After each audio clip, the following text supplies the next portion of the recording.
Hello students. तो इस video के अंदर हम लोग टू ब्लॉक प्रॉब्लम्स की सीरीज़ में एक नया प्रॉब्लम कंसीडर करने जा रहे हैं। तो चलिए हम क्वेश्चन को समझ लेते हैं। क्वेश्चन में हमें दिया गया है a block A is placed over a long rough plank B of same mass as shown in the figure. The plank is placed over a smooth horizontal surface at time t is equal to 0. Block A is given a velocity v naught in the horizontal direction. Let v1 and v2 be the velocities of a and b at time t. Then choose the correct graphs between v1 and v2 and t. तो हमको effectively question के अंदर करना क्या है, हमको ए और B दोनों की वेलोसिटीज का टाइम के साथ में वेरिएशन निकालना है और उनका ग्राफ प्लॉट करना है। ये क्वेश्चन है।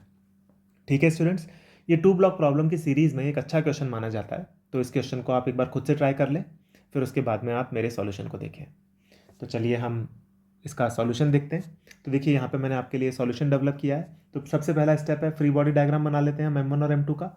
m1 की जो है वेलोसिटी राइट डायरेक्शन में, फ्रिक्शन उसके ऊपर लेफ्ट में आएगा और दो जो फ्रिक्शन होगा ये काइनेटिक फ्रिक्शन होगा क्योंकि दोनों ब्लॉक्स में रिलेटिव मोशन होगा। तो जो फ्रिक्शन आएगा वो काइनेटिक होगा, तो काइनेटिक फ्रिक्शन की वैल्यू होती है म्यू एन। तो और m1 के ऊपर जो नॉर्मल कॉन्टैक्ट होगा वो होगा m1g के बराबर। तो हमारे पास में जो फ्रिक्शन की वैल्यू आएगी m1 के ऊपर वो हो जाएगी म्यू m1g। तो हमने म्यू m1g का फोर्स लगा दिया m1 के ऊपर, और इसी के रिएक्शन में m2 के ऊपर म्यू m1g राइट डायरेक्शन में आ जाएगा, क्योंकि अगर m2 के कारण m1 के ऊपर फ्रिक्शन पीछे आ रहा है तो m1 के कारण m2 के ऊपर आगे आएगा बाय न्यूटन्स थर्ड लॉ। ठीक है, तो ये हमारे पास में फ्री बॉडी डायग्राम बन गए। वर्टिकल के फोर्सेस को हमने शो नहीं किया है क्योंकि वो हमारे एनालिसिस में बहुत रिक्वायर्ड नहीं है। ठीक है, तो अब हम यहाँ पे क्या करते हैं, m1 का एक्सेलरेशन निकाल लेते हैं।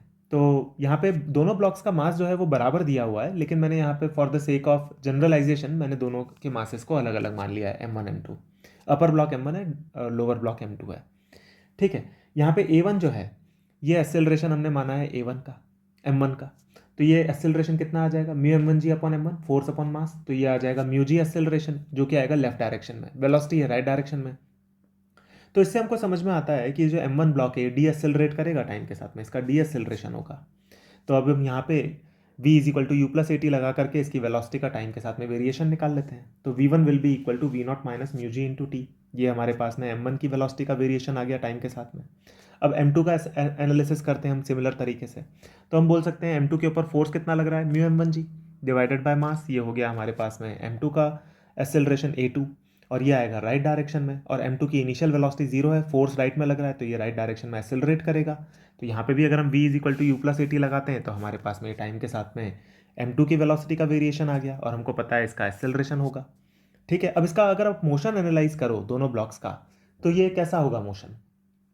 इसके अंदर m1 की वेलोसिटी तो कम होती चली जाएगी, m2 की वेलोसिटी बढ़ती चली जाएगी, और एक टाइम आएगा जब दोनों की वेलोसिटी बराबर हो जाएगी।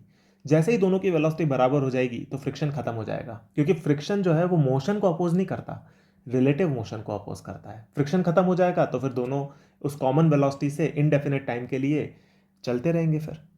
ठीक है, दोनों की वेलोसिटी फिर कांस्टेंट हो जाएगी टाइम के साथ में, तो इस तरीके का मोशन होगा। तो यही चीज़ मैंने यहाँ पे लिखी हुई है। After certain time, at time let's say t is equal to t nought, v1 और v2 बराबर हो जाएंगे, and then friction will cease to exist, friction खत्म हो जाएगा। The velocities of both the blocks will remain constant and equal after t is equal to t nought. T nought time के बाद में दोनों ब्लॉक्स की जो वेलोसिटी है वो कांस्टेंट हो जाएगी और इक्वल रहेगी। ठीक है, जैसे ही दोनों ब्लॉक्स की वेलोसिटी इक्वल होगी तो फ्रिक्शन खत्म हो जाएगा, क्योंकि फ्रिक्शन केवल रिलेटिव मोशन को अपोज करता है। ठीक है, तो इस तरीके का मोशन होगा। हमने दोनों की इक्वेशन भी निकाल ली है। यहाँ पे हमारे पास में दोनों जो ब्लॉक्स हैं उनकी इक्वेशन ऑफ मोशन अवेलेबल है, टाइम के साथ में वेरिएशन अवेलेबल है, और हम देख सकते हैं दोनों स्ट्रेट लाइन्स हैं। तो हमें बस इन स्ट्रेट लाइन्स को ड्रॉ करना है टी नॉट टाइम तक और टी नॉट टाइम के बाद में, है ना। तो यहाँ पे ये ग्राफ अगर आप ड्रॉ करते हो तो इस तरीके का ग्राफ आ जाता है ये। तो यहाँ पे आप देख सकते हो कि जो m1 ब्लॉक है, ये जो v1 जो वेलोसिटी है ये m1 ब्लॉक की है। तो m1 ब्लॉक की वेलोसिटी का क्या होगा, initial t is equal to zero पर ये वेलोसिटी थी v0, टाइम के साथ में ये कम होती चली जाएगी। v2 जो वेलोसिटी है वो m2 ब्लॉक की यानी कि लोअर ब्लॉक की है। इसकी वेलोसिटी इनिशियली थी जीरो, टाइम के साथ में बढ़ती चली जाएगी। एक टाइम ऐसा आएगा जो कि टाइम हमने टी नॉट बोला है, उस टाइम पर दोनों ब्लॉक्स की वेलोसिटी हो जाएगी बराबर, और जब ये बराबर हो जाएगी तो फ्रिक्शन खत्म हो जाएगा, कोई अपोजिंग फोर्स नहीं रहेगा, तो दोनों फिर उस कॉमन वेलोसिटी से इनडेफिनेट टाइम के लिए आगे चलते रहेंगे। और यही ग्राफ हमको ऑप्शन बी में दिया हुआ है। तो ये क्वेश्चन हमने सॉल्व कर लिया। अब इसके अंदर मान लीजिए अगर आपको इंटरेस्ट है कि आपको टी नॉट की वैल्यू निकालनी है, तो आप क्या करोगे, v1 और v2 की वैल्यूज को बराबर कर दो, तो जो टाइम आपके पास में आएगा वो आपके पास में टी नॉट आ जाएगा। ठीक है, तो ये क्वेश्चन फाइनली सॉल्व हुआ और हमारे पास में आंसर आ गया ऑप्शन बी। ठीक है, तो मैं होप कर रहा हूँ स्टूडेंट्स आपको ये क्लियर हो गया होगा, और हम लोग मिलेंगे इसी तरीके की और भी चैलेंजिंग और अच्छे कंसेप्ट्स और क्वेश्चंस के साथ में आने वाले वीडियोस में। Thank you.